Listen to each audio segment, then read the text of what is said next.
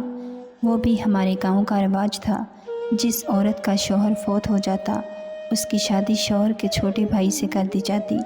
برکت جسے میں نے ہمیشہ چھوٹا بیٹا سمجھا تھا، میں کس طرح سے شادی کر سکتی تھی؟ میں نے بولنا چاہا مگر وہاں بیٹھے مردوں نے مجھے خاموش کروا دیا، جبکہ برکت بہت چیخا چلایا، روتا رہا کہ میری بھابھی نہیں ماں ہے، میں کس طرح اپنی ماں سے شادی کروں؟ خدا کے لیے مجھے جان سے مار دو مگر اتنی بڑی سزا مت دو۔ ہم دونوں کی فریاد کسی نے نہ سنی اور پنچایت نے ہمیں میاں بیوی بنا کر ہی گھر روانہ کیا۔ شوکت تو چلا گیا مگر اس کے جانے کے ساتھ ہم سب کی زندگیاں سولی پر لٹک گئیں۔ میری جان سے پیاری بیٹی ہمنا، باپ کے کیے کی سزا ملی، وہیں میں نے اپنے بیٹے جیسے دیور کو کھو دیا۔ ہمارے بیچ رشتہ بدلتے ہی ایک ایسی خلی چھائل ہو گئی کہ کسی کو بتانا بھی مشکل تھا۔ ہم ایک گھر میں رہتے مگر اجنبیوں کی طرح ایک دوسرے سے نظریں چرائے پھرتے۔ دوسری جانب چودھری ہمنا کو اپنے گھر لے گیا۔ وہاں چودھری کی ماں نے اسے دیکھ کر چودھری کو اس کے پاس جانے سے منع کر دیا۔ شاید ہی میری ماں کی کوئی نیکی تھی جو میری بچی کے سامنے آ گئی۔ چودھری اپنی ماں کی بات نہیں ٹال سکتا تھا۔ چودھری کی ماں نے ہمنا کو اپنے کمرے میں رکھ لیا اور پھر اسکول داخل کروا دیا۔ وہ اسکول کا سبق بھی پڑھتی اور اس کی ماں کی خدمت بھی کرتی۔ اس طرح 3 سال بیت گئے۔ ہمنا 16 سال کی ہو چکی تھی۔ ایک دن چودھری کا بیٹا انگلینڈ سے اچانک اپنی تعلیم مکمل کر کے آ گیا۔ اس نے گھر والوں سے ہمنا کے بارے میں پوچھا۔ جب اسے حالات معلوم ہوئے تو اس نے کہا کہ وہ اس لڑکی سے شادی کرنا چاہتا ہے۔ چودھری نے کہا یہ ممکن نہیں، اگر تم اس سے ویسے تعلق رکھنا چاہو تو مجھے کوئی اعتراض نہیں، مگر تم اسے بیوی نہیں بنا سکتے۔ یہاں پر بھی چودھری کی ماں سامنے آ گئی۔ اس نے مداخلت کرتے ہوئے چودھری کے بیٹے کی شادی ہمنا سے کروا دی۔ جس دن اس کی شادی ہوئی اسی دن چودھری کی ماں انتقال کر گئی۔ جاتے ہوئے وہ میری بیٹی کو محفوظ ہاتھوں میں تھما گئی تھی۔ ہمنا کے شوہر نے اسے بہت پیار دیا، اس کی زندگی کی ہر خواہش کو پورا کیا۔ اللہ کا شکر ہے میری بیٹی کی قسمت میرے جیسی نہیں تھی۔ پھر ایک دن ہمنا میرے گھر آئی۔ وہ ہنی مون پر انگلینڈ جا رہی تھی۔ اس کا شوہر مجھ سے بہت عزت سے ملا، مجھ سے کہنے لگا اب وہ ہمیشہ ملتے رہیں گے۔ ہمنا جاتے جاتے مجھے کہہ کر گئی کہ امی آپ بھی برکت چاچو کو قبول کر کے میاں بیوی کی طرح رہنا شروع کر دیں۔ میں جانتی تھی یہ میرے لیے کس قدر مشکل تھا، مگر میری بیٹی نے پہلی بار کوئی فرمائش کی تھی کہ وہ مکمل محبت کرنے والی فیملی چاہتی ہے۔ اس کی خواہش کو پورا کرنے کے لیے میں نے اپنے دل کو آمادہ کر لیا۔ اب میں نے برکت کے ساتھ جان بوجھ کر وقت گزارنا شروع کیا۔ وہ چلا کر رہ گیا مگر میں نے بھی ہمت نہ ہاری۔ شروع میں وہ تھوڑا گھبرا گیا مگر پھر آہستہ آہستہ سب کچھ معمول پر آ گیا۔ پھر ایک دن میں نے اسے دل کی ہر بات بتا دی۔ میرے حالات سن کر اس کی بھی آنکھیں نم ہو گئیں، مگر وہ میری آنکھوں میں آنے والی آخری نمی تھی۔ اس کے بعد برکت نے مجھے کبھی اداس نہ ہونے دیا۔ آج بھی وہ چھوٹی چھوٹی باتوں سے مجھے ہنساتا ہے۔ میرا یوں خیال رکھتا ہے جیسے کوئی نیا بیاختہ جوڑا ہو۔ ناظرین، اگر آپ کو یہ کہانی اچھی لگی ہے تو ویڈیو کو لائک ضرور کیجیے اور ایسی مزید ویڈیو سننے کے لیے ہمارے چینل کو سبسکرائب کر لیجیے۔